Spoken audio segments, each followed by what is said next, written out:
2K this plus. It's looking like a pretty regular day in Hawkins. 55 degrees, low chance of rain, medium chance of arrest, high chance of helicopters. But general banality aside, it's an exciting day. Welcome to the Stuff and Thangs podcast. Your home for all stuff related to your favorite things in entertainment. Now, here are your hosts.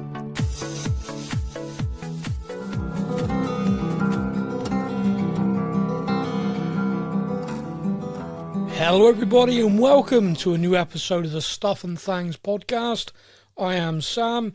This is the final finale of our Stranger Thangs specials.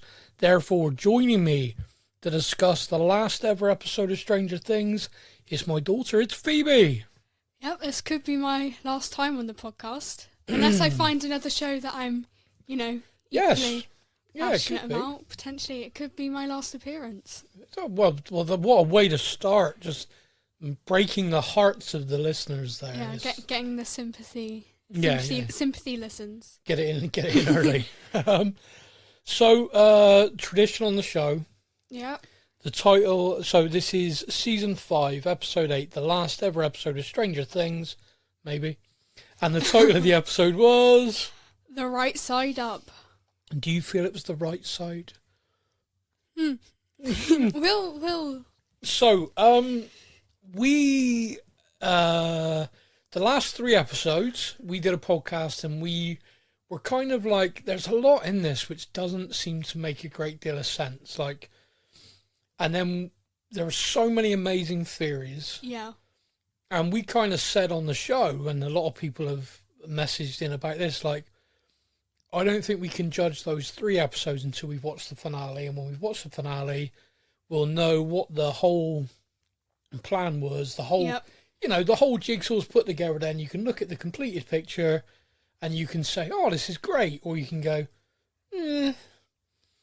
So we now have a complete picture. Yep, we do. How do you feel about it? Yeah. I'm trying so hard to love it because I love the show. Yeah. It's just not satisfied, and it should be a satisfying end. Yeah. But it's just not, because so much has been left with questions. There's plot holes, which it's just quite out of character for the show to have this much ambiguity. Yeah, that's the word. So we're going to jump into some of those plot holes in a few moments. So TV shows throughout history, ending them satisfyingly for everybody, I think is impossible. Yeah. I think you cannot please everyone, and that's fine. And it's interesting to me how the initial reaction I saw online was almost anger. Yeah. Like people were just sort of so annoyed at the finale. And then that was followed by a sort of outpouring of love, actually. There was a real kind of... Yeah, and then the people that loved it were saying the only reason people are angry is because they're angry it's ending. They're not actually angry with it. That was what the argument was. There could be an element to that, definitely. But there was... I mean, for me, personally, there was an element of... I waited up until gone 3 a.m. UK time to watch the finale as it came out. Yeah. And I had a kind of clear idea of this kind of climactic battle, good against evil kind of thing. Yeah, it was a 2-hour, basically, film-length episode. Yeah. And only half of it was really the episode we were expecting.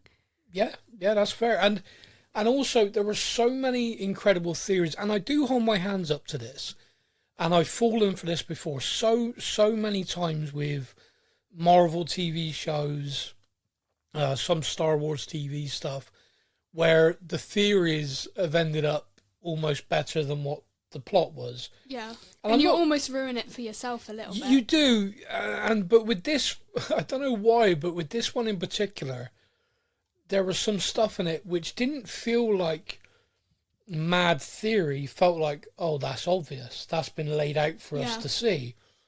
And now to realise that actually, no, those were mistakes, maybe, is quite... It's quite frustrating, and I think that was the feeling I had. I think. Hold on, let me open the immediate message, because we were both up but in different rooms watching it. Yeah. The message I got from you, let me scroll up. Utter garbage, all capitals, 4 exclamation marks, followed by so mad. Yeah. That was the immediate reaction. At that time in the morning, because here's the thing, is like now time's moved on, I can, because it was, I think, like 55 minutes left in the episode when Vecna died. Yeah. Spoiler alert. So I was like, oh, okay, here comes the twist. Yeah. Because I couldn't believe any way, shape or form that a 2-hour finale would have literally half the episode as an epilogue. Yeah. Like that couldn't possibly happen. So I was waiting for the twist. And there's this moment where I said this to you, the static on the speaker, and Mike looked at it. Yeah. I was like 20 minutes left. Yeah. The whole there's 20 minutes, you've got 20 more minutes of your game from season. There was like that is deliberate. This is okay. This is where our minds are going to get blown. Like, this is going to be like setting something up. They've messed with us. This is going to be, you know, Stranger Things will return in like 1 month. Like, there's going to be something. Here we go. Nothing. Now, that I think was what kicked me off, because I'd literally spent 55 minutes waiting for the twist because I couldn't believe this was the choice they made. And yeah, that this big final battle felt very easy compared to... People have timed it. It took longer for them to crack Billy in the sauna in season 3 than it did to defeat the big bad mind flayer, which was essentially controlling Billy and everyone. I can do you one better than that. It took Will longer to come out than it did to defeat Vecna and the mind flayer by about 18 seconds. Oh, 18 seconds. Okay, but still, the coming out scene was longer than the final battle scene. That's so funny, but so bad at the same time. So bad. So, we're going to dive into the episode then. The first thing I'm going to say is basically every theory that I was enjoying was wrong. Yeah. Now, and that basically means that the plot holes were actually bad writing, which frustrates me because I've had such faith in the show. So I'm just going to talk about a few of them, and it's funny that they seem to really revolve around Will. So, season 1, Will's running from the Demogorgon. And the chain on his door moves. Yeah. Telekinesis, Demogorgons can't do that. It is not explained at all. Yeah. There is no explanation for that. That has just been left. There were so many incredible theories of... And like 11 recognising Will straight away and things like that. So many incredible theories that, maybe 11, like there was something or something's gone on, or maybe like due to the upside down being frozen in time, maybe they did something and they had to complete the loop, you know. Yeah. There were so many great theories on that. Nope, nothing. That was clearly just an error, plot hole left there for all of us to dive in. We then have the fact that, I think it was season 3, they forgot Will's birthday. No, it was season 4 they forgot. Season 4, okay. Yeah. So Will's birthday's forgotten. Again, everyone's like, no way, that's such a massive mistake. Yep. No way, that was a mistake then. So, okay, all right, fair enough. The whole coming out scene, which, again, I've been really looking at fan reaction and stuff like that, and it's so mixed. Forget the hate stuff behind this, because homophobia is a terrible thing. I'm not going to engage with that. So forget the review bomb and hate stuff because of that. Just park that. The actual reaction then of people who were level-headed like myself was mixed along the lines of, I felt that scene was way too long and also wasn't required. It felt like a vanity project of kind of like, we're going to have this character have this big moment. Everyone's known he's been gay since the start. Anyone who pays attention knows he's gay from the start of season 1, even before the actor knew. We all knew. And so it's just, there isn't a... Yeah, so that was my view. But a lot of people thought it was wonderful, and that's great. It's all, each to their own opinions on that. It's fine.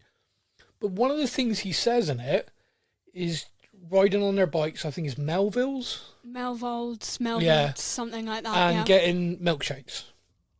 General store doesn't sell milkshakes. However, back when Henry Creel was riding on his bike at his time at that place, it was a diner. It did sell milkshakes. So that was an error. Yeah, and the other thing in that speech that was said, not many people have picked up on, but I did see one TikTok on it. He was saying about, like, Fung getting lost in the woods. Yeah. Sorry, is that not a bit of a traumatic thing for you, getting lost in the woods? Yeah. And I couldn't tell if that was just a Will trying to have a sarcasm, and the actor didn't really pull it off. Trying to have a sarcasm, I like that. If it was just the actor, Noah Schnapp, not really conveying that, or if they were genuinely saying that they had fun getting lost in the woods. I think my biggest Will-related plot hole comes in the finale, though. Yeah, And so, for me, this is the one that just kind of scratched my head, because you can look at all of those other ones and go, that's previous seasons and stuff like that, or... There's always going to be minor things. Misspeaking, and, like, his coming out, like, that's bad. Like, that whole line... All right, maybe his mum used to get them milkshakes and they'd meet his... Do you know what I mean? You can maybe find an explanation there.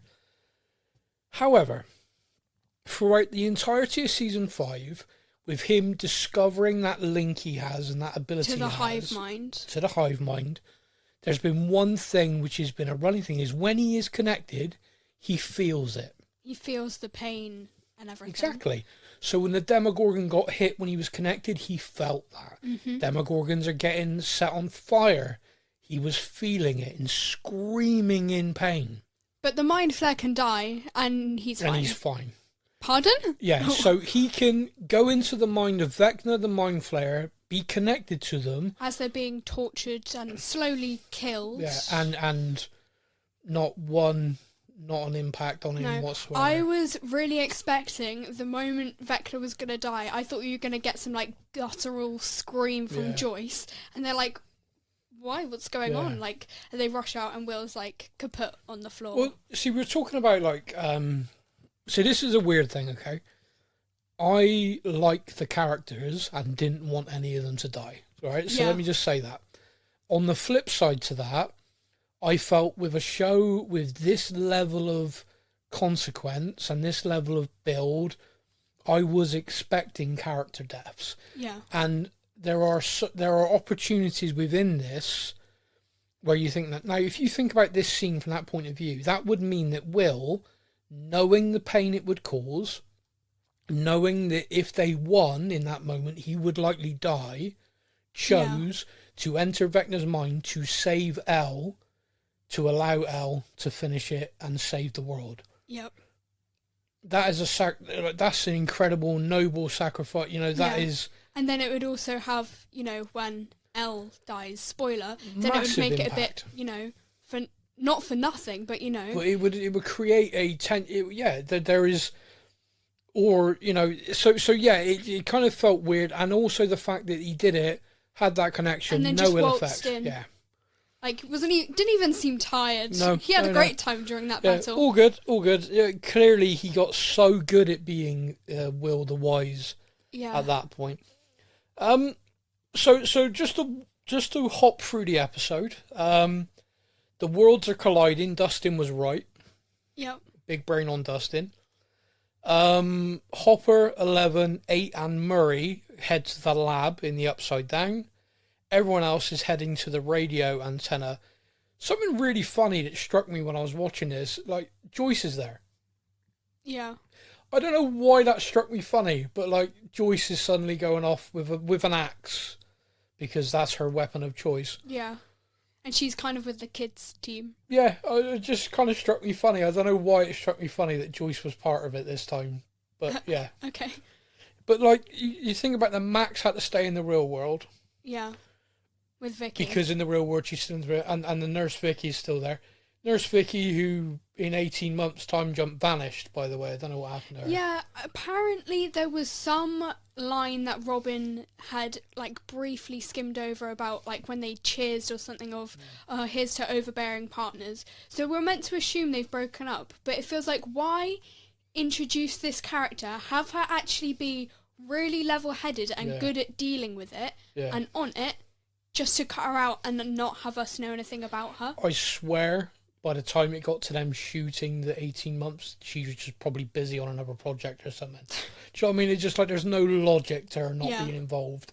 Especially because they've built up Robin and Vicky for so long. Yeah, it's such a bizarre thing. So, but those are the teams, the commando teams. So, just a reminder then, Steve's plan, the beanstalk. This team are going to climb the radio tower. As the worlds get close enough, they're then going to jump up through the rips and move into the abyss. Mm-hmm. And when they're in the abyss, they're going to attack Vecna, take him out, rescue the kids, save the world. That's the plan. Meanwhile, Hopper and the team, Elle is going to go in to take out Vecna to enable the worlds to stop drawing closer together. So basically, they're going to get close enough to make the jump, not so close that squish, right? Yeah. That's the plan. It's a great plan. Yeah. Murray's going to set a detonating device up by the exotic particles, so when they're done, kaboom. 8 and 11 have their secret plan to be in the kaboom. That's sort of growing along. I said when we recorded our last episode that fired up asshole soldier and his team that had been sent after Elle, they're going to be a problem. And they proved to be a problem. But kind of a minor problem. I thought they'd be a bit more inconvenient. I mean, I think for 8 they were pretty inconvenient. And by the way, Hopper picking up 11, running away, and just leaving 8 to die on the floor. Well, I sat up and was like, yes, that made me happy. I was like, oh. See, now I feel like we owe 8 an apology. Still annoying, still really got on my nerves, a bit like a flea, but I guess she wasn't evil. A bit like a flea. She just kept she was just there and irritating. But so, you know what? Wasn't evil. She wasn't the Mind Flare. She wasn't, goddess. So here is the thing, right? Why was she brought back? I think it was just because of the backlash from the Lost Sister episode. That was their lowest rated episode. They're like, we had this storyline, they had to tie it off somehow, and so they just kind of brought her back, and then killed her. So you look at the incredible theories that existed, like the whole D&D game being run by Eddie. Vecna's the big villain in the D&D game. You got to roll a 20 to defeat him. Yep. 8 plus 11, 1 defeats Vecna. It was like, wow, what great storytelling that they introduced this character ages ago, left it there, and then reintroduced, like, brilliant storytelling. This is great. It wasn't brilliant storytelling. It was clearly a plot line that they started and then gave up on, and then brought back. The only logical reason for her to be in this at all is for Mike's epilogue moment. Because without her, that doesn't work. Yeah. But wow, that's strange. Yeah. So, at that lab, we do have the army get there. They are trying to hunt down Elle. They use their, the kryptonite device, we'll call them. Hedgehogs, I think, is what they call them in the show. Elle and which we still don't really understand, by the way. I kind of wanted what I'm guessing it's like a sonic frequency which messes with whatever their ability is. And they've discovered that how? Well, I'm guessing pure experimentation on 8. Yeah, but okay. Because 8's been captured for quite a long time.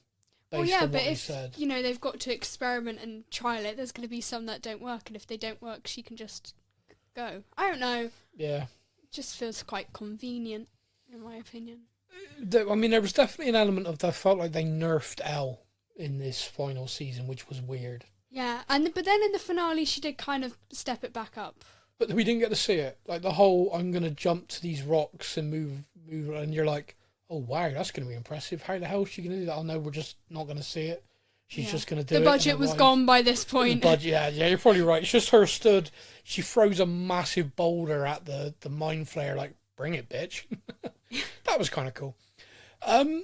So, but like I said, back at the lab in the Upside Down, these soldiers are there. We have this scene where Hopper does go back for 8.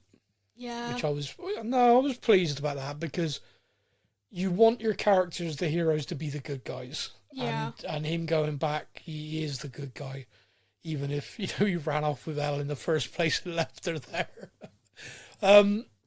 They're captured.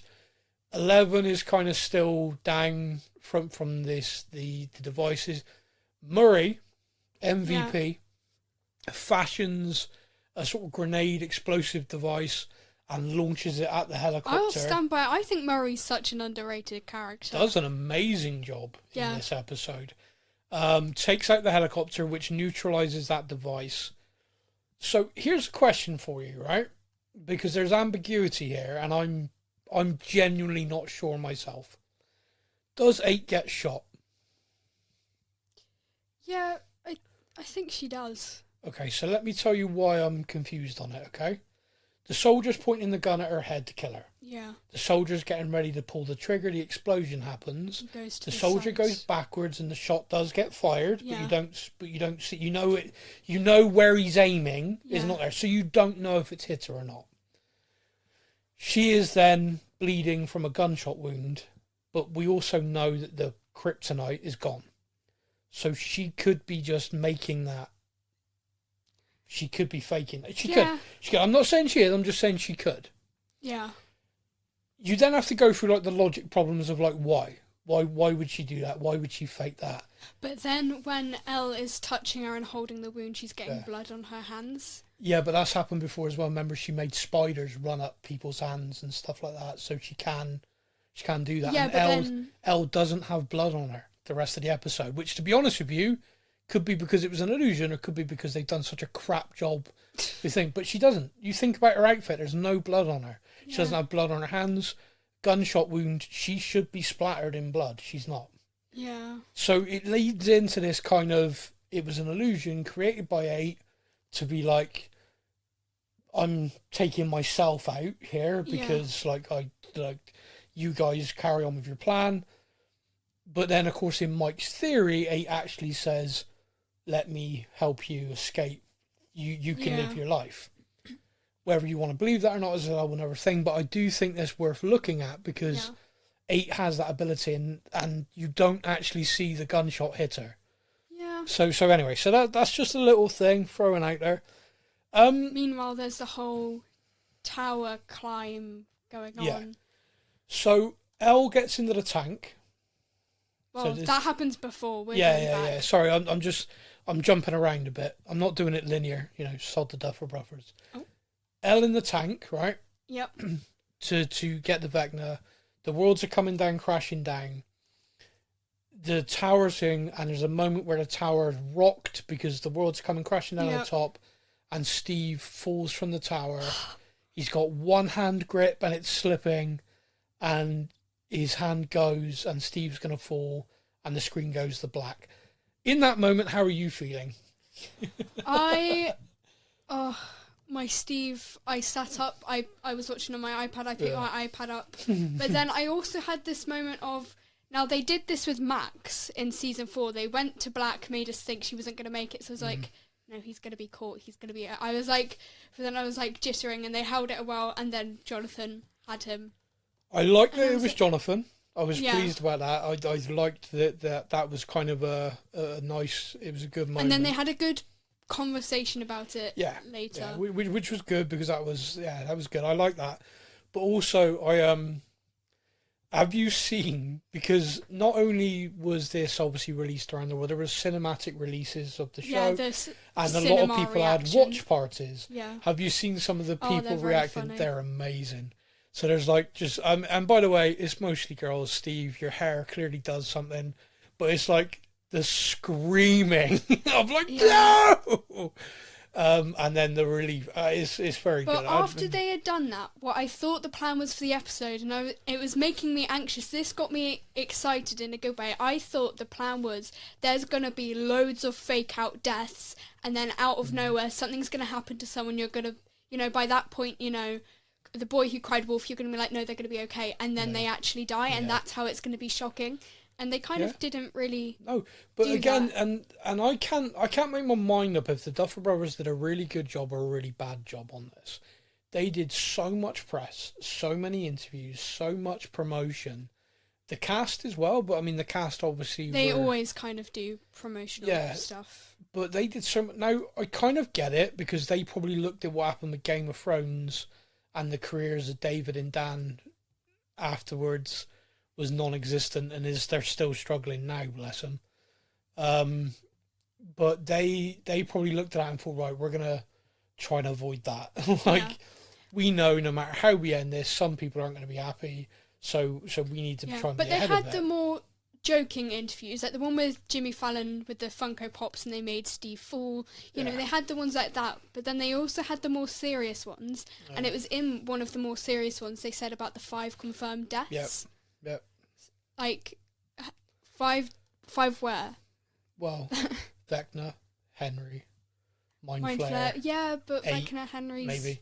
Yeah. Look, I'm with you on this, because I think if you say something like that in a serious interview, like you're promoting it, you are building this, and you say stuff like, oh, it's going to be a dark Christmas, everyone needs to be prepared. You can point to that and go, oh, we were having fun with our audience, da-da-da-da.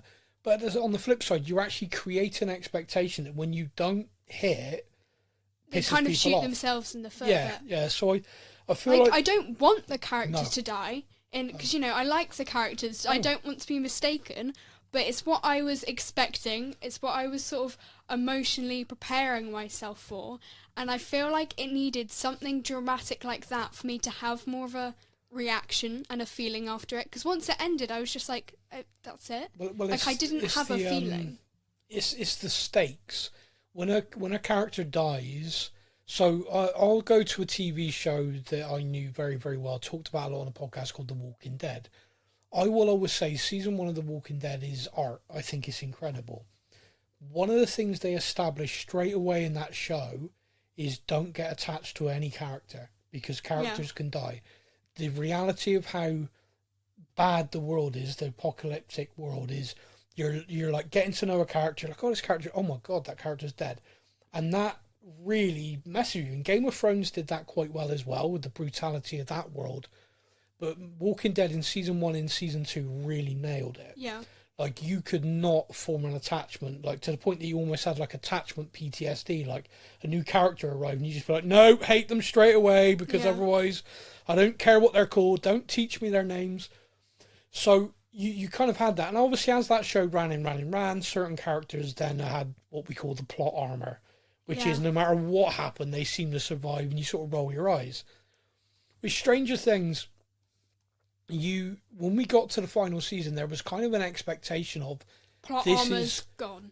Yeah, this is such a big battle and such massive stakes. No way a bunch of kids are all gonna. You kind of, even if, because in my mind I was thinking to myself, I think the original kids are going to be okay. Like in my mind, it was kind of like I feel less, but there's so many characters around the like Steve, for example. I was genuinely worried for Steve. Nancy, Jonathan, Robin, Mrs. Byers, Hopper, all of these characters, and then 8 was there. I was like, 8, you had so many, Murray, even, Mr. Clark, Erica, just so many characters around it, and you're thinking to yourself, They're not all coming back. There's no way, like, this is going to be quite bad, like, this is... but you didn't get any of that. Like, you got a lot of people hurt. Like, the Wheeler parents probably should have been killed. Yeah. Like, that Demogorgon ripping through the Wheeler's parents. I mean, it's nice that they're not, but really, that felt kind of... Yeah. Okay, I'm glad they survived, but it just, like, the stakes weren't there. It didn't feel like life and death. It didn't feel like anyone... So when Steve was on that tower, I did think to myself, because it was relatively early on in the Yeah. episode. I thought, oh wow, they're going big. Like this is going to be Big, really one of the heartbreaking. biggest deaths, like first. Straight away, like we're going to have, and then the next section, like because he wasn't killed by a Demogorgon, he was killed literally by like the tower being rocked, and you're like, this was his plan, the whole thing. Yeah. This is crazy. But yeah, it just wasn't there. So because those stakes weren't there, when we got to that final battle, I kind of wasn't feeling worried about anyone, and that didn't add anything. I was mentioning Elle being in the tank. In the dream sequence, Max leads Elle and 8 through the route to get to Henry in his memories. Now so in that, whenever there was that memory of being back at the school with the show, it was a very heavy link to the stage show. Yeah.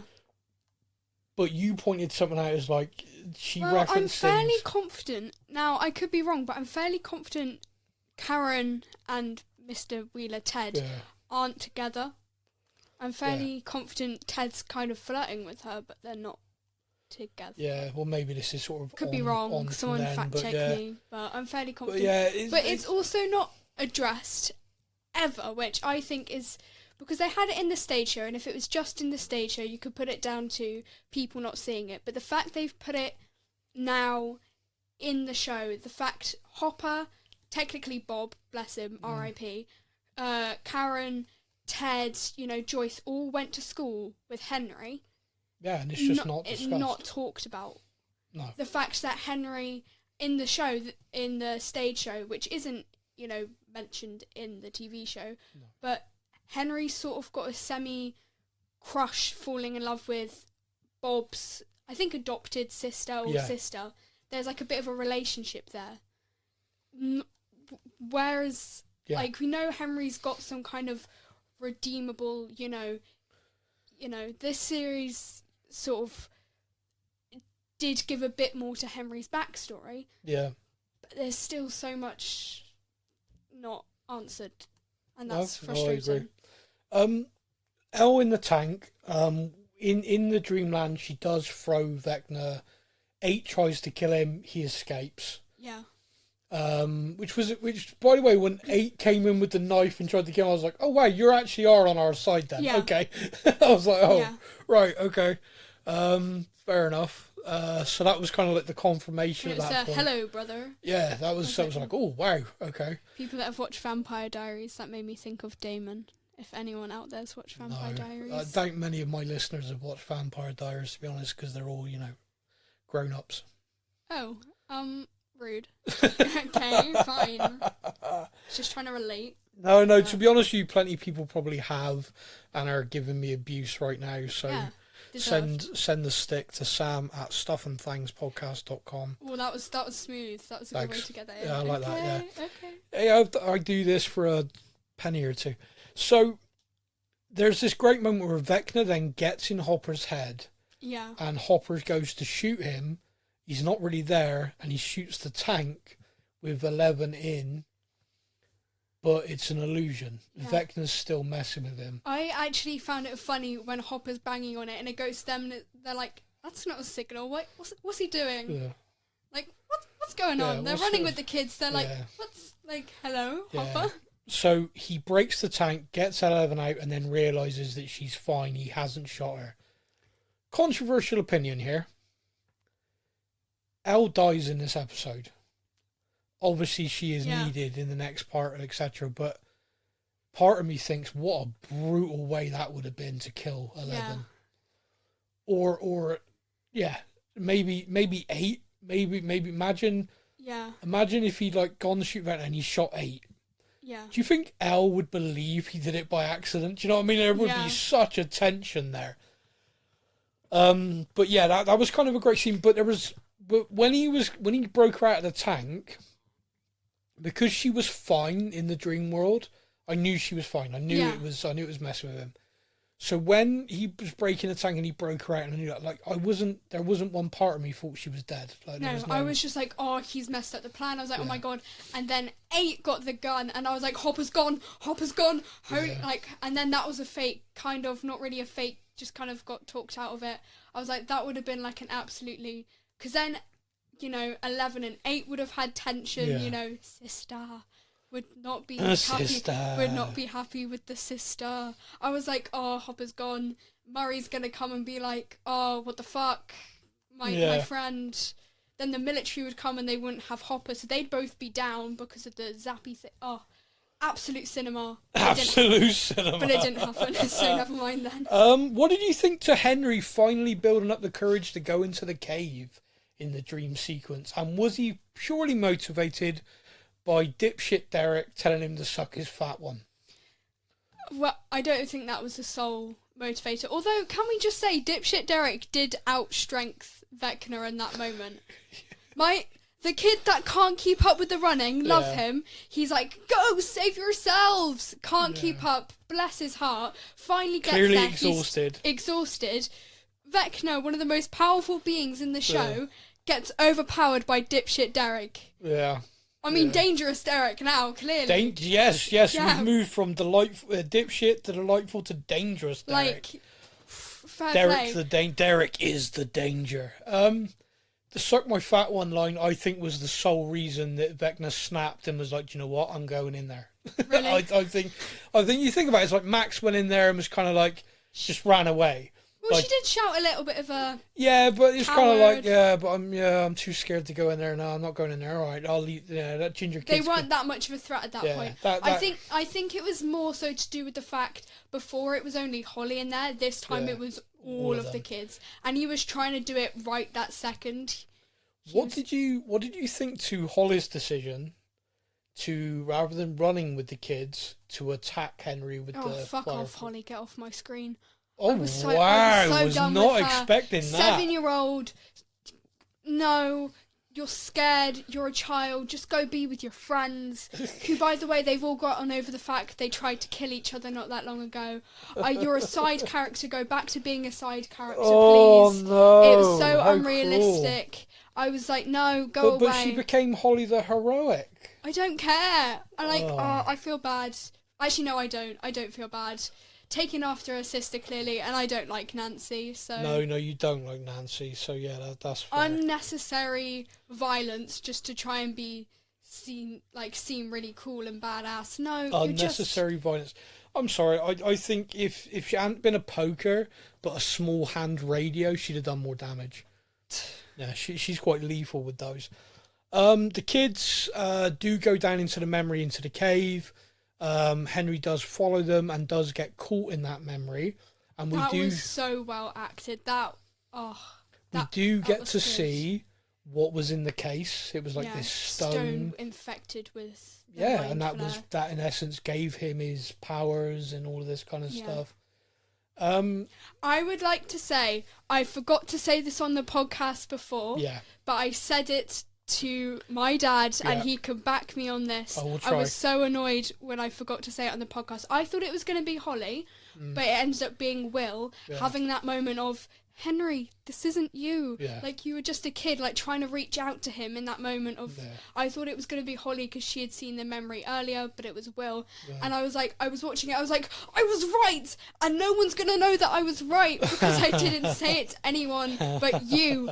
And I was like, I don't remember you saying that at all. I think you're just, like, bringing that... you're gaslighting me. You did. Don't rage bait me. Gaslighting and rage baiting. But I think I knew it wasn't going to work, but I thought it was going to be like a moment of, you could see Henry thinking about it, of literally what you said to me did come to pass, which I was quite impressed, because Thank you. he does have that moment, but he's too far gone, and I liked that. I thought that was sensible.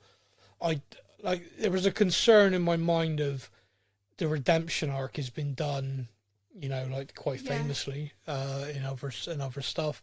And I did think to myself, maybe he has that final moment where, good overrides.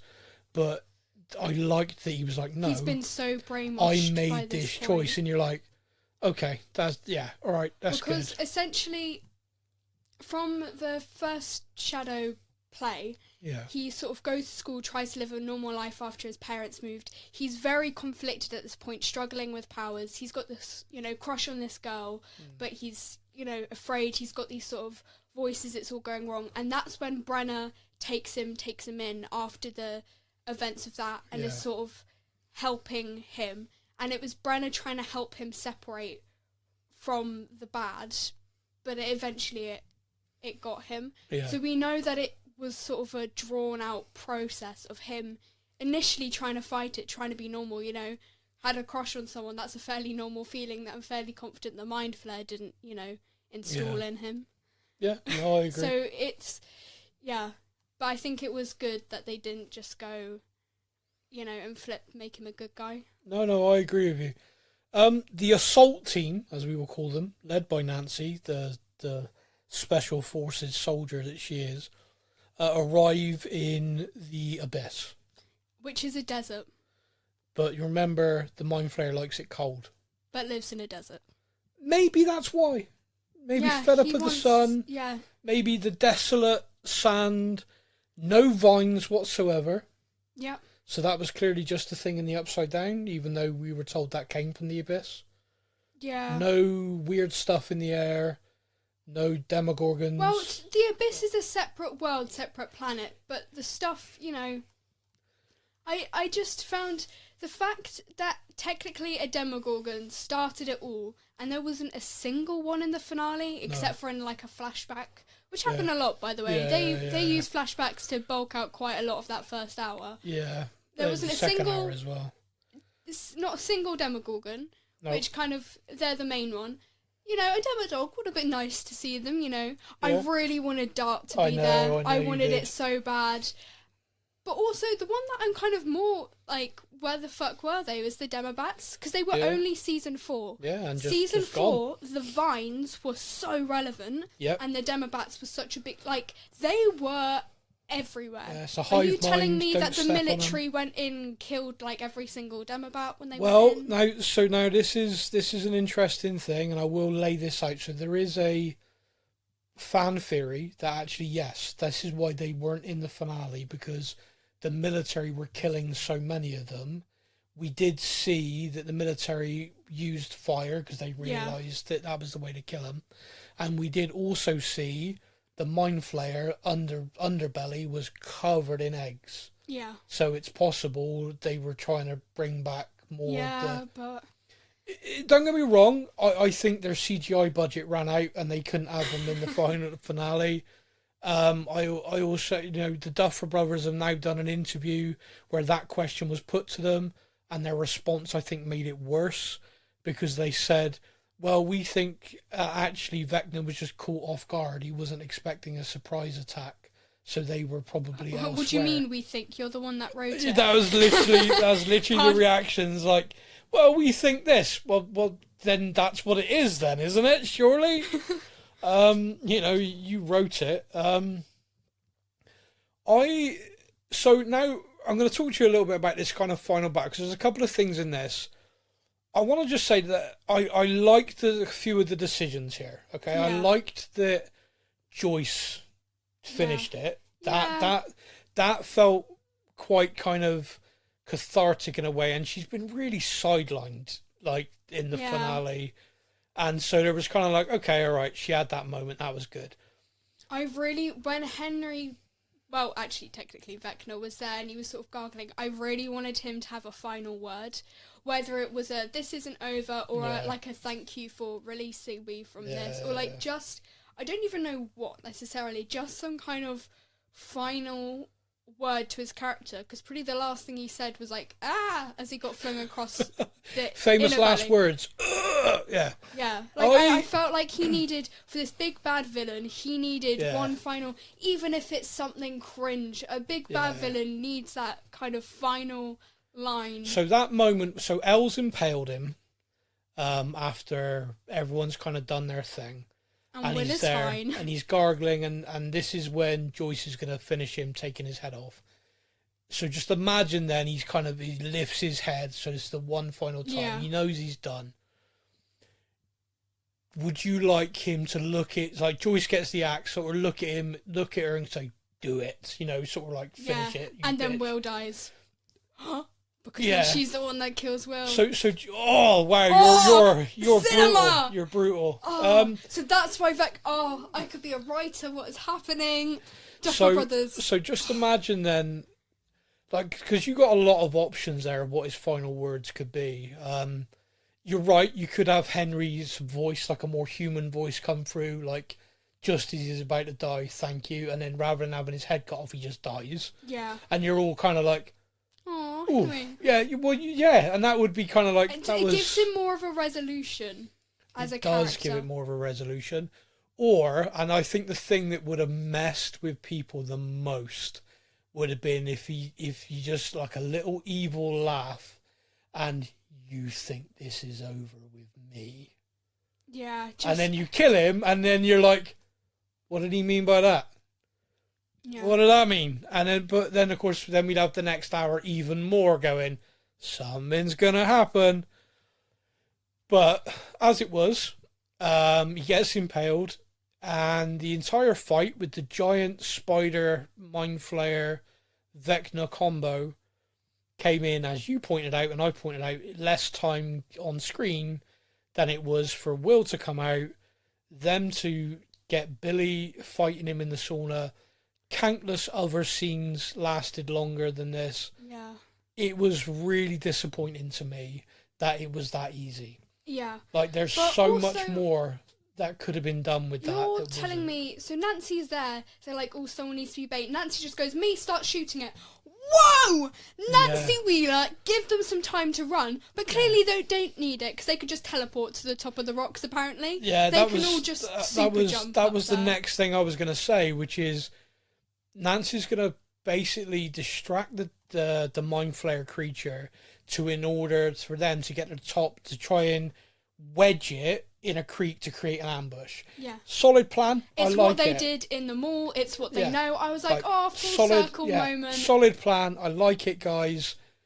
But then she just starts shooting it, like you said, and you're like, and then it starts running. they're stood behind you. How are they going to get there in time? And as you said, clearly they teleported. Yeah. Because they managed to scale that, whatever. I'm just going to, whatever. Maybe there was an elevator. Who knows? Yeah, maybe there's some weird gravity thing in the Dimension X. And they were able just to do it, or they jumped on a mushroom and just... Yeah. So they get there, and then we start getting this ambush scene, which I mentioned earlier on. Why wasn't Will reacting to this at all if he's connected? But forget that for a minute. It's quite a good visual scene. Yeah. Nancy survives, which I know would bitterly disappoint you. I'm not like I said, I'm not disappointed any character doesn't die, but it's just kind of like at this point. You're telling me she seriously outrun that thing? Like I'm at this point of the show where I'm like, okay, no one's dying. Like Yeah. I'm like, if like the grabbing Steve was a good fake out, okay, but then this is happening and Nancy's fine, okay. Like nothing. The plot armor clearly is still there. Oh, the plot armor was there in space. There's plot force fields as well as armor. So she survives. They attack. Like Dustin's kind of analogy of like we're going to take the hit points. Like just keep doing lots and lots of damage. Still getting in those Dungeons and Dragons references. Oh, always. It felt that was the most Stranger Things this season has felt. Like this, it was so. I was like, we're back. And it just ended so early, which is why I feel a bit like, It felt like, so to give you an example of where because it felt like it was, and I looked, right, so I tapped the screen on my iPad, 55 minutes left, Vecna's dead, and I'm like, okay, there's a twist coming. Yeah. I don't know why, but again, and this is where, in my head, I was like, the Mind Flayer has been like this dust cloud that possesses people. What if we know that dust is also in Hawkins, by the way. Yeah. It's just floating around. Yeah. At this point. Yeah. Maybe it's getting milkshakes from the store. Yeah, I think that's exactly what it's doing. Yeah. It's having a party with all the Demogorgons on their day off. Oh, yeah, sorry. It's a Demogorgon night out. Whoop, whoop. With the Demodogs. Yep, and Dart. and yeah, Dart's leading the He's party. eating the chocolate. Yeah, he's just having the best time with everybody, with the bats. So, I in my head thought, what if one of them in this group have just been possessed by the Mind Flayer. What? And I was just I like... love how I'm saying, ooh, it's not possible, because I know it doesn't happen. But I was just like... Because it was just, my brain was just, there's no way there's 55 minutes left and they've won. Like, there's no way it was that simple. There's no way. I did, you've said that. That's just reminded me of something I thought at the time. I was like, okay, Will's not dead. What if he's just taken, he's now Vecna? Vecna, yeah, what if he is now that? So the Mind Flayer is just, So it was this whole thing, I was like, okay.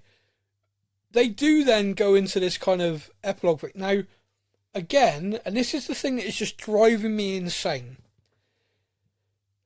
There is such a fan theory out there that the observer theory. It's a gate. It's a gate.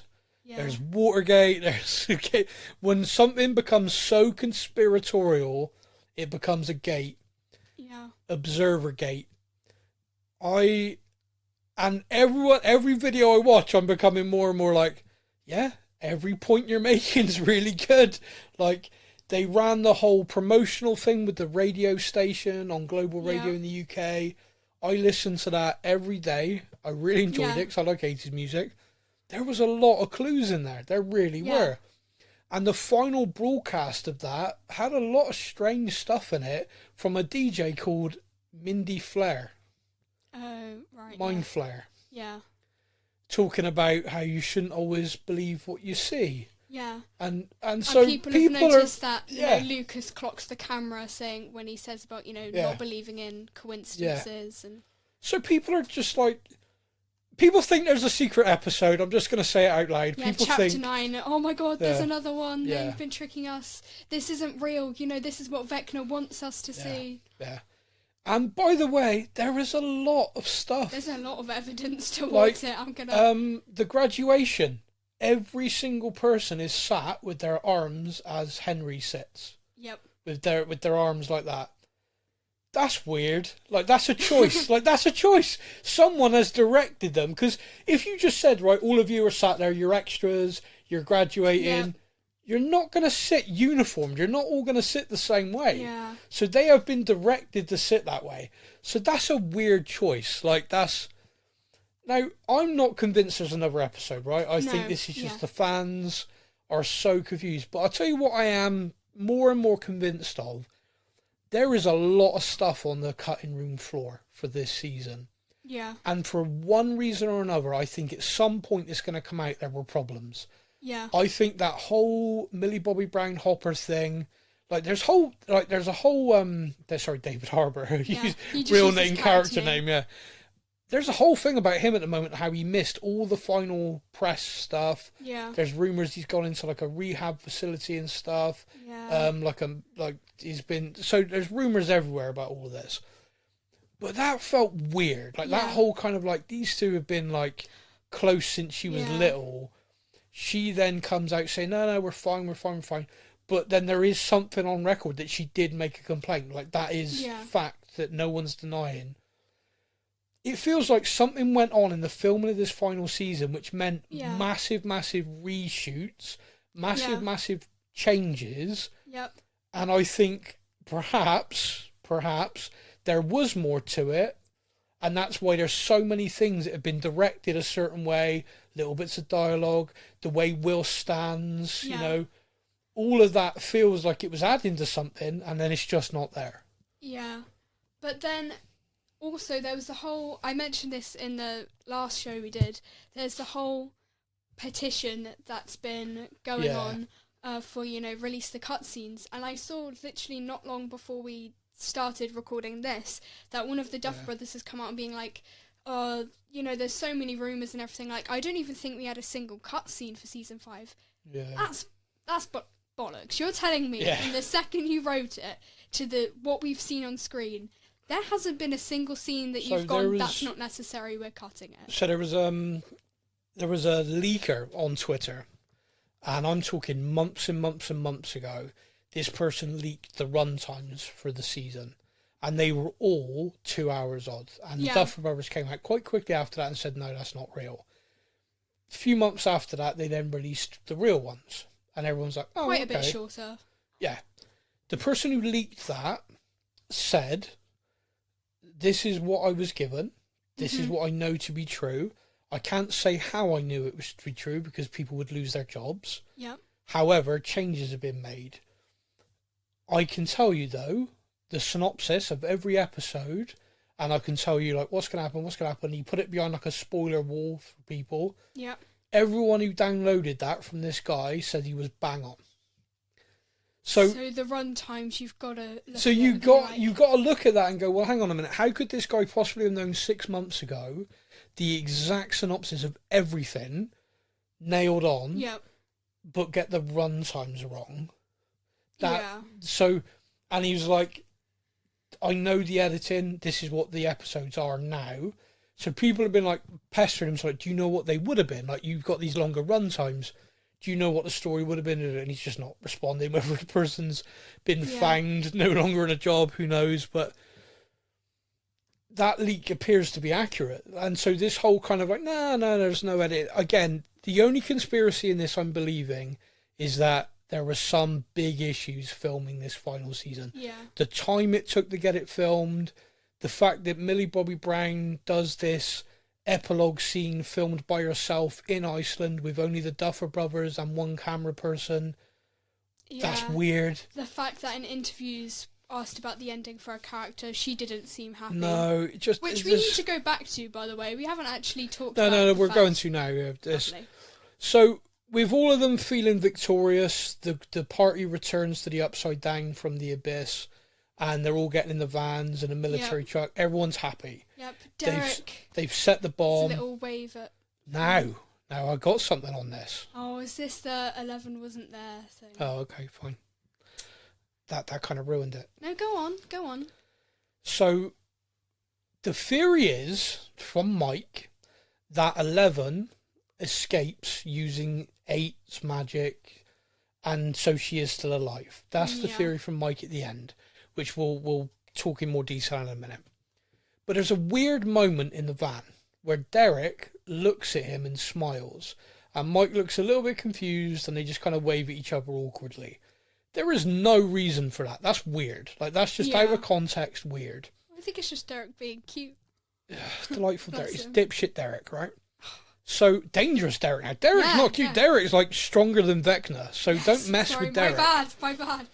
So now we got this situation where if you actually watch the scene again, Mike turns to 11 and smiles, and then the very next scene is in that eye line, he's smiled at by Derek, who waves at him. Now imagine for a moment that the only person who can see 11 in that is a few, like Mike and a few others, whereas everyone else, she's not there. That would mean that all Derek saw was Mike look up in his direction and smile, and Derek smiled back. Yeah. With the fact there's no context of why Derek would smile at Mike, again, is kind of like, okay, I understand why people are questioning that. I understand that. They get through into the real world. The army are waiting. Dr. K's waiting. Of course they are. Why they thought that wouldn't be the case, I don't know. Yeah. They're idiots. They get there. They're all being arrested. They're being taken by the soldiers. Yep. Rightly, by the way. Hopper killed a load of them. We'll come back to that in a minute. Nancy. Yeah, we're going to come back to that in a moment. So Dr. K's like, where's the girl? Everyone's looking around. Oh, she must have escaped. Then Mike looks over to the entrance to the Upside Down, and Elle is stood there in the Upside Down. Mike realises what that means, goes to run to her. Elle takes him into, I can't remember what they call it now. Like the sort of mental... Yeah, into her head, basically. Yeah. They have a goodbye They have a goodbye moment, goodbye kiss. Says, you'll understand. No, I don't. I liked that. It's like, you understand. No, I don't understand. Like, that was good. And then he's pulled out of it. The thing of people saying her nose isn't bleeding and that's why it's an illusion, it's like... With the way things have been going this season, she probably wiped the blood away before the camera got to her. Yeah. Like, yeah. I think you're giving them too much credit. I just think it's a mistake they forgot. Or Millie Bobby Brown got so fed up of that nosebleed thing, which she complained about a lot, by the way. To be fair, I feel like eventually that will give you a headache, having to like tip back and put that thing in. I mean, it'd piss you off after a while for sure. But that whole thing just kind of, yeah. So again, that adds to the conspiracy theory, though, that's not really Elle. And Elle is projecting. And of course, the main thing with that is because that whole area is covered with these hedgehog devices. Yeah. Which means that if Elle was actually there in that area... Although we don't know if they're turned on. Cause, I mean, why would they have them there? Because they show them to us. Like, you know, why would they show them to us? So how in the hell did Eleven get from the truck, where you see her get out of the truck, to where she stood with those devices, which every other time they've been switched on there, she's been a gibbering wreck on the floor? Yeah. There's no way. There's just no, other than bad writing. Or they've just not shown it because they want to keep Mike's theory as a possibility. But genuinely, if you work on it based on what we've seen in this season, those devices leave her crippled on the floor, holding her ears, screaming, in pain, can't move. Yeah. So there's 4 of them on her in this moment, not 1, 4. Yeah. And yet she's able to evade every soldier and get to that gate. It doesn't seem likely. Yeah. Well, I'm just saying. Other than really crap writing or the theory being correct, it doesn't make a great deal of sense. Although, I will say, the military don't know what the plan is. They don't know the Upside Down's going kaboom. They're stopping everyone getting to Elle, but they're just looking at her like, you're the girl we've spent this entire season searching for. Hi. Yeah. Go get her. Why you were just looking at her? Kay's stood there with her like angry stance, just like not one thought. Oh, I better go get the girl that we've been looking for this whole time. Even if they don't make it in time before it goes kaboom, because it kind of goes a bit slow motiony, we can at least see some of them, you know, maybe running to try and get her. Yeah. They don't have to get her, but you know, maybe try. She stood right in the entrance, just she's barely even in the upside. I was finding it really. I was like, is she enough in the Upside Down? Like, what if all this happens, it kind of kabooms behind her, and she's just stood there like, that's awkward. Well, she wasn't really there, so it doesn't matter. Oh my god, she's my still thing. alive. You've got this thing about 8 might not have been shot, which is true. Yeah. How would 8 have known by that point that Elle was ready? Because she's so far away in the lab. Maybe she's in her little mind She's thing. not in the lab. She's been with her the whole time, but invisible. Just Am I annoying you now? Am I annoying you now? Like, if everything goes, if we are going to say she is still in the lab, which is what I'm saying, because she died there. If she's still in the lab and that blew up first, then the illusion of Elle would go because 8 dies. So why is she still stood there after the thing? So as much as I agree with that, the lab doesn't actually explode. Yeah, but it would start getting sucked away sooner. No, it doesn't. And again, this is... See, I'm going to... Now, you should watch the TikToks I sent you, because one of the ones I sent you explained this. So the walls around the edge. Yeah. The explosion goes out for the exotic matter and shoots across. The building's still there, you can see it. The exotic matter hits the walls explode, therefore it implodes. It goes inward. So all of the outer stuff, like the skull and all this stuff, someone uploaded a map of Hawkins to explain it. And by the way, for all the crap writing stuff I've said, the stuff they showed getting destroyed, like the skull, the radio station, was all the stuff around the edges. So they did that right. There's a map of Hawkins and it is imploding on itself. So the last thing to go would have been the lab. Yeah. Yeah. I think Ella's dead. It's Mike's she's run away. She's in Iceland. She's escaped an overbearing stepfather and boyfriend and living happily ever after. With her 2 waterfalls. Married to the son of a rock star. That's my headcanon. I did see this thing of, she's now alone. Alone backwards is Enola. She plays Enola and another thing. 11 backwards means this word of like new life or new town. So therefore, God. and I was like, oh my god, guys, Stop. you're now. like Joyce Stop in now. season 1 with the lights. To be fair, I feel like the fandom has been sent into full Joyce Byers mode. I feel a bit sympathetic to. I do. Now, there's a moment where the screen goes black, and this is the bit that really pissed me off. So Elle is gone. Yeah, we see sort of initial slight reaction. Hopper didn't seem as upset as I thought he was going to be. To be honest with you, I think he didn't care. She gave him back that bracelet thing, pissed him off, and he was like, wow, fuck you then. I think that was it. Like, that was, right, go kill yourself. I don't care. You're not my real kid anyway. Yeah, whatever. taken by the black hole, fine. Yeah, fine, whatever. On your own. Now, I think anyone listening, go back and watch this, and you tell me if I'm right. Sam at stuffandthangspodcast.com. Get in touch by any of the socials. You'll find us on all of them, except for Twitter, because we left there because, wow, toxic mess. But we are on Blue Sky.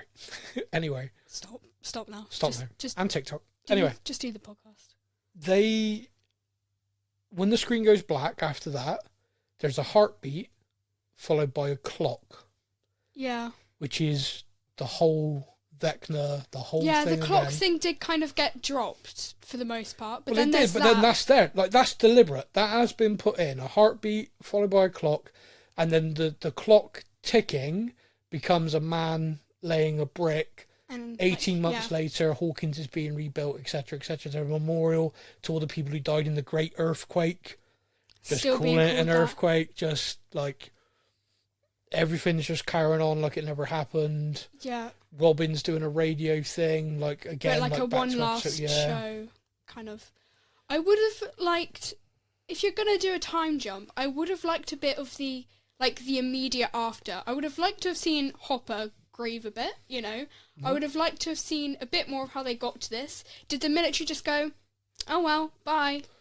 Well, now there's a lot of unanswered questions. So I don't know about the military in the USA in the 80s. I can only surmise that it would be similar to anywhere else in the world, which is they don't overly take kindly to their own being killed. Yeah. So the idea that both Hopper, Nancy, and that whole crew, in essence, but Hopper and Nancy in particular, who straight up murdered soldiers, that just no one, like, it Hopper's was all... now chief of police. He died in a morfire, resurrected, killed a bunch of people, but he can be our chief again. Yeah, he's the chief again. There's a lot of weird stuff that is just kind of, forget it. Also, is there no consequence for that sort of branch of the military who kidnapped loads of pregnant people and are now just dead because they were in the Upside Down lab? By the way, they killed all those pregnant people in that lab. Yeah. There's a lot of innocent pregnant women got blown up by our good guys. Just straight up murder them. Yep. Pregnant women, all dead. Our team did that. To Purple Rain, no less. Yep. Oh, wow, the purple theory. Go on. No, I was just going to say, I was really upset that Who Wants to Live Forever, such an iconic song, they put it in the trailer. I was expecting that to happen at a moment. I would be like sobbing. It didn't happen. The song wasn't used. Well, it was used in the outro. Yeah, but that's not the same. No, I agree with you. I completely agree with you. It was... And the trailer version, they had like this really iconic slowed down acoustic. I will say Purple Rain was effective. Purple Rain was like, I really like that song. Apparently that was the song that they managed to get the rights to. Yeah, but it's kind of funny because they did this big build saying we've got this song, no one else has ever had the rights to it. The song was written for a film called Purple Rain. The idea that no one's ever had the rights to it. But anyway. I will say... I do feel like a lot of the budget must have been spent on songs, because in that last section, there were so many iconic songs, but for such a short space of time. Purple Rain into Landslide, which is just an incredible song. Absolutely love it. But so we're going to walk through. So I was watching it live, real time. The whole fact that 50 odd minutes was an epilogue pissed me off. Because I spent that entire time waiting for the twist. That never came. Hence, utter garbage, what I said in the reaction. Yeah. Shelving that reaction for a moment, there is an element that I quite like, which is so many times I watch a series, watch a film, and I'd kind of like to know what happened. Like, Yeah. okay, and what happened to them? Like, I see these two people walking off. Are they okay? So it is a happy end, other than for Elle, who, well, you don't... It's kind of left a bit ambiguous. I think she's a goner, but whatever. No, Elle lives. Elle Shh, lives. I'm talking. No, Elle lives. It says so on Dustin's t-shirt. Stop it! Let me talk. Go on. Anyway, I forgot what I was saying. Oh yeah, everyone sort of gets a happy end. On paper, it should be perfect ending. We see them all living their lives. You know, it goes through sort of all the main blocks of characters, missing out, you know, some who we are just kind of apparently meant to forget about. But it just feels so... I just don't feel satisfied by it. And so initially it was sort of anger of, that's it? That's what's done. And as I've sort of stewed on it, I'm just a bit like... I don't have a strong feeling towards it. It just... Well, so it's just done. So there's a lot of little things in here, and I think some of them possibly... like there's a moment where Steve, Robin, Nancy, and Jonathan are all talking. They're on top of Squawk, I think. Yeah. And it's funny because the age you are now, soon there's going to be university and stuff like that. Yeah. So your friends and your friendship are about to be spread out. Yeah. And when that happens, typically what that means is when you meet up is like, okay, we'll all go to so-and-so's uni that weekend and we'll meet up. We'll all go to so-and-so. Like, it starts off, like in this scene, we'll all get back together once a month and we'll do this. I don't think that'll happen. It won't. And the sad thing is, I think every adult watching that had that moment of having a similar conversation with friends and stuff. And I'm just interested because I actually messaged the very next day a few of my friends who I had that moment with. Like, I was just kind of like, how are you? What's new with you? Like, what's going on? That's wholesome. Thank you. But it was just this kind of weird thing of watching that, of like, oh, wow, that felt very real. You know, like in a whole show. But like I feel Stranger like in Things. things like that, bits of the epilogue weren't acting, so a lot of it was sort of goodbyes and new beginnings. That is the actors now separating, so I feel like part of that was a lot more Well, I can answer personal. some of this because I read the interview yesterday with the Duffer Brothers on this very subject, which was, I think the first person to cry on that roof is Robin. Yeah. And it was real. It wasn't in the script. And then they all went. So when you see Steve fighting, like not wanting to cry, that was the actor trying to hold it together, and they kept it. And then when they watched it back in the dailies, they were like, guys, that was perfect. Like, you know. So that was really great. And so the D&D scene, which is a big thing, was a 2-day shoot. Oh, really? Yeah, 2-day shoot. So the first day, apparently it was all great, like no problems at all. The second day, it was the last ever thing they shot. Oh, okay. And apparently they started crying early, and the Duffer Brothers were terrified that because they'd have to do takes, they'd all be all cried out and they wouldn't have the right emotion. They were like, yeah, that didn't happen. He said it was just an absolute blubfest for an entire day. The crew, the camera people, the kids. He's like, because he's like, the crew had been basically the same crew for 10 years. Yeah. So they all have very protective relationships with these kids because they've literally watched them growing up. He said, and they're filming, he said, we got a camera operator bawling his eyes out. It's like, oh, I can't believe it's over.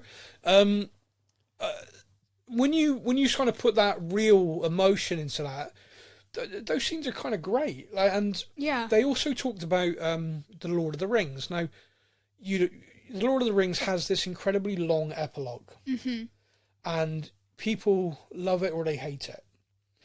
And what the Duffer Brothers said in this, which made me think about this in a different way, was when you watch the 3 films back to back, the epilogue is perfect.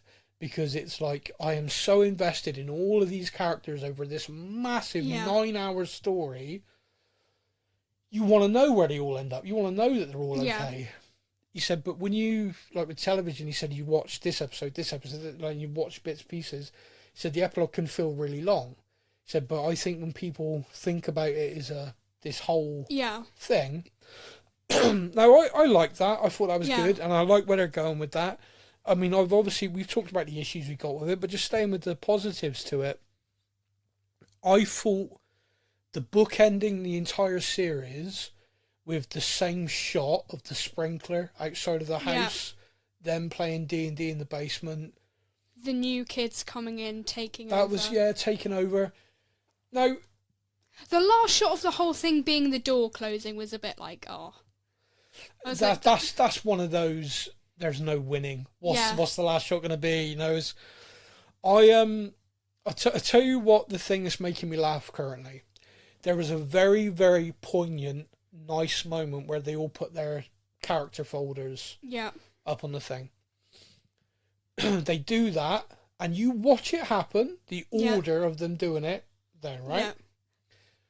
Following the end, the episode and everything. Yeah, the actors are obviously posting loads of behind-the-scenes photos. There's social media posts of those folders. All of them have kind of posted it as like, this was our last, took this photo, and but they're in a different order. They're in a different order.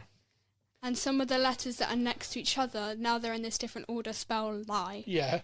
and it's like, oh, this is... And it is messed with people so much. Like, the fact it's in a different order...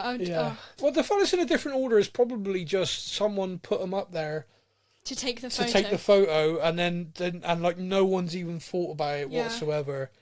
And now it's sent everyone down this huge rabbit hole. I am in two minds about Mike's moment. So Mike kind of does everyone lives happily ever after thing. Yeah. Max calls it out as like, oh right, so everyone lives happily ever after. That's kind of crap. Like, you know, what the hell? And then Mike then talks through his theory, which ties back into when they're at their graduation. He hears the speaker and he thinks about it. I don't know about you, but let's say you're in love with someone, you've had this relationship, and they've died, you think they've died. If you realised in your head, oh, actually, how in the hell did they do that? Because, you know... Yeah. One, why did it take him 18 months to have that thought? But never mind, let's park that. But two, wouldn't there be part of you like, bitch! Yeah. Like, you made me think you were dead! Yeah. And yet I did have a tiny thought in that moment of they were going to loop it back and he was going to be like, you can't tell anyone this, you know, this needs to be a secret on the down low, and it was going to be revealed Elle was in the basement, and that would be a nice loop. I thought for a second, that's where it was going. It turns out she's in Iceland, so... Yeah, exactly, yeah, she's pretty far away. I just don't know what to say with it, because... There is a lot of me that thinks it was a really good ending. Like, it was a really kind of, everyone's in there, they're feeling good about themselves. You know, Will's in a place where he feels good about himself. The 90s are far better for gay men in America, so he's about to have a great decade. I'll tell you something else that a lot of people have picked up on. Yeah. They are the class of 89. Yeah. In the crowd, people are wearing class of 87 insignias. Yeah. Just like, because it's all fake. It's all in Vecna's mind. This is not real. Or they've just cocked that up, which I think is far more likely. Although I keep seeing all these things of... Oh, it's Dustin's mum. Dustin's mum's the one. I keep seeing all these funny things of, you know, American high school students. They're like, if Max can graduate high school, so can we. You know, missed most of it in a coma. Yeah. She was already admitted to be failing, you know. If Max can pass, that's savage, but probably fair. Yeah. I do think I should mention that Dustin doing the Eddie... Yeah, nice tribute. ...was a nice moment, and a way... Dustin's character was one of the arcs in this series that I think really worked quite well. Yeah. I think it was frustrating at first because of the time jump, so we didn't get to see him get to that point to fully understand it. We just went from him being a great, happy kid to this. It was like that. You know. But once the arc unraveled... Established and everything, it was really good. Him and Steve, I liked that Steve's coaching Little League. Delightful Derek's his backstory. Sorry, the moment where... Jumping back way to the battle, the fact that Steve was cleaning Derek's glasses and they had the little hug. Yeah, There's That's a nice. lot of the babysitter thing. Yeah, he got his little nuggets. Yeah, God, didn't he? Loads of Got them. a share box. He got a share box. And he's now a teacher. Scary, very scary. Like I said, there's a lot in there that's really good. There's a lot in there that's really nice. Hopper and Joyce getting engaged. Yeah, at Enzo's. Finally got their Enzo's date. Finally happened.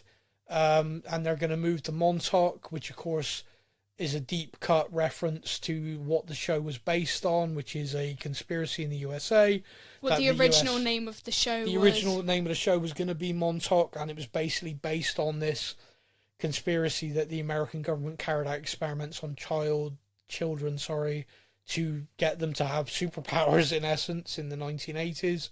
Something I should point out is denied by the American government. Interesting. But however, that was like a kind of nod to that. A lot of people thought that was a spin-off. It's not. It's just a nod. There is going to be a spin-off. The animated one. Besides the animated, there's a live-action spin-off coming, which the Duffer Brothers said they hinted at in this finale, but is not in Hawkins, doesn't have any of the characters crossing over, and is a completely different mythology. So, if that's the case, I fail to see how in the hell they could have possibly hinted at it. Yeah. But they have, apparently. The Upside Down's gone, but we're going to do a spin-off. Okay, alright. Maybe it's about Dimension X and what that's been the whole time while we've been focused on the Upside Down. It'd be interesting to see if maybe they take it into the 90s, because the 80s nostalgia really worked with this show.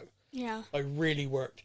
But your generation, 90s is like a big thing. Like, it's a real fashion thing. 90s fashion's really big. Yeah. And I do wonder if in a couple of years a show set in the 90s could really work.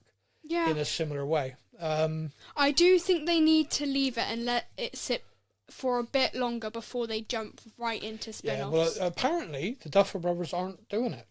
They've written the concept, but they've handed it off to somebody else. Interesting. Yeah, well, considering how many errors there appear to be in this final season, I'm not that upset about that. Yeah.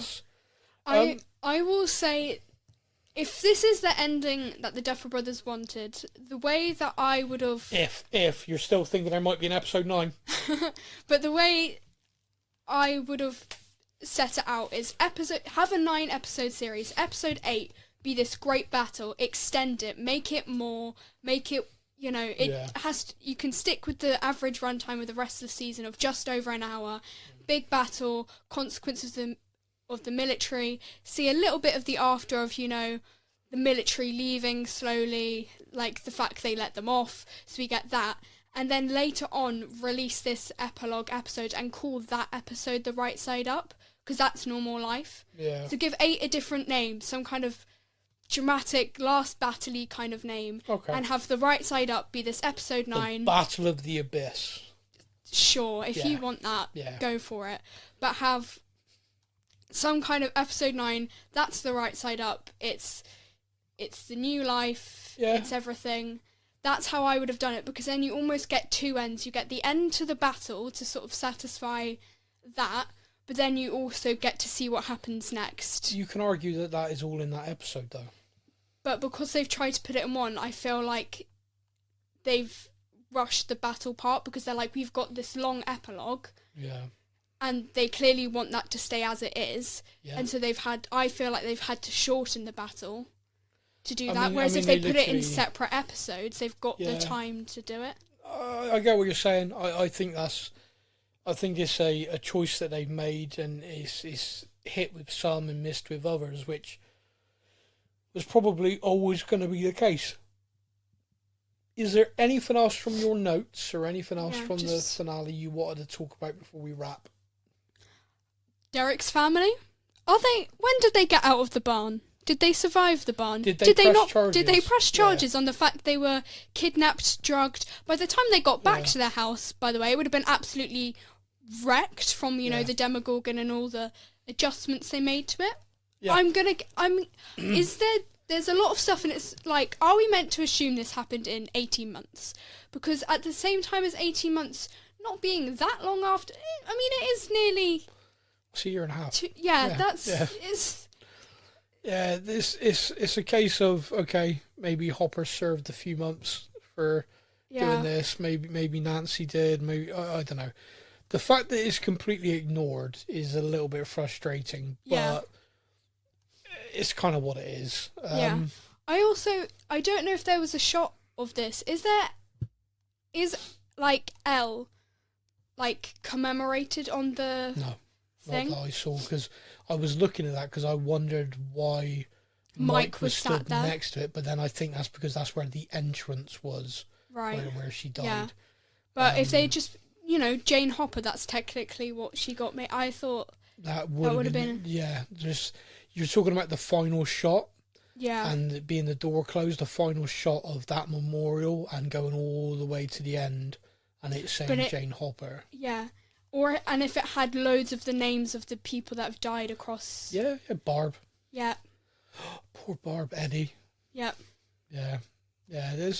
You're right. I mean, it's there could have been a way of doing it, but like, it's all aesthetic choices. It's all kind of, and for me and you liking that, other people wouldn't have. So it's what it is with that. But my overriding feeling is I've really enjoyed the show. Like Stranger Things, from start to finish, I've really enjoyed it. Of course, I've picked things that I'm like, I wish they hadn't done this or done that, but overall, it's a 5-season show that I've really enjoyed. We've enjoyed it together. Yeah. It's really good. And it's been like a massive, 10 years. I've grown up with this show. I feel like I've grown up with their characters. You were 7, 8 when season 1 came out. Now, you didn't watch it when it first came out. No. I'm not that bad a parent, everyone listening. Yeah, I watched season 3 as it came out. But we caught up 1 and 2, and then I watched. So that is kind of crazy when you think about it. This how young you were. So probably around 10, 9, 10. Now you're 17, 18 soon. Scary. And that is crazy. But I mean, I've loved it, and I've loved doing the podcast with you as well. Aww. Do you have a final ranking for the seasons of favourite to least favourite out of the 5? It's difficult because I think season 1 is I hold season 1 of this show similar to what I do with The Walking Dead season 1, which is art. I think it's incredible. I think it's when the Duffer Brothers had, no budget, a dream, and Winona Ryder. That was very good. That was very good. Yeah, that's literally what they had, and it was brilliant. I loved every minute of that. But I loved the Starcourt Mall season. That's actually, for some reason, season 3 I think is out of nowhere become quite hated on. It's a very Marmite series. People either love it or they hate it. Yeah, I really loved it. I think there was so much in that I enjoyed. And there's just something about the never-ending story. Like, it seemed to blend the comic, the action, this is when you started, like, the whole mind flare. This is when you really... But I think they needed a coming-of-age season. They needed a season where the kids tried to live a bit more of normal lives. Because they were growing up. We had to see that they were getting older. Yeah. And I think it was essential. So my ranking is season 1, then season 3, season 2, and then season 4, then season 5. So the final season, you're rock bottom. Yeah. Maybe that'll change when I stew on it more, but... At the moment. Okay, so that is it. That is Stranger Thangs wrapped, maybe. Now, I'm just going to put this out there.